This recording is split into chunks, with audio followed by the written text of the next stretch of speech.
Si je parle dans les langues des hommes et des anges, mais que je n'ai pas l'amour, je suis comme un cuivre qui résonne ou comme une cymbale retentissante. 1 Corinthiens 13, 1.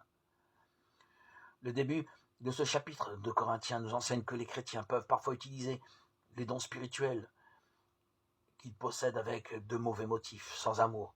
Ce n'est pas un gain, mais une grande perte pour la personne elle-même et pour l'assemblée. Pour expliquer cela, Paul envisage plusieurs cas, en les appliquant à lui-même comme il l'a déjà fait dans cet épître, chapitre 4, 6 et 9, 26. Il parle d'abord du discours en langue. Si je parle dans les langues des hommes et des anges, mais que je n'ai pas l'amour, il y avait au temps des apôtres le don de parler des langues étrangères existantes, sans les avoir apprises. Acte 2, 4, 11.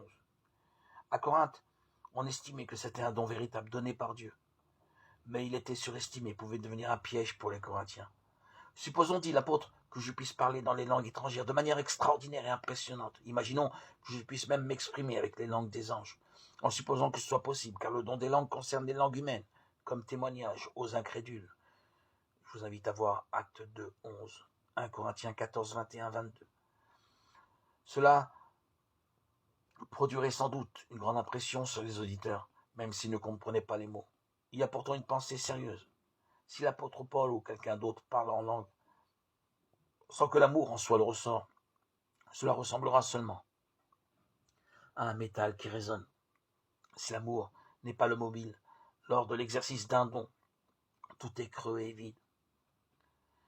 Les croyants ne sont pas édifiés, ne sont pas fortifiés dans la foi et Dieu n'est pas glorifié. Oh, donne-moi, Seigneur, d'ouvrir mes bras, d'ouvrir mon cœur à tous les souffrants, à tous les enfants, dans la peine, les pleurs, que je sois pour eux ton humble berger, ton humble messager, divin pasteur.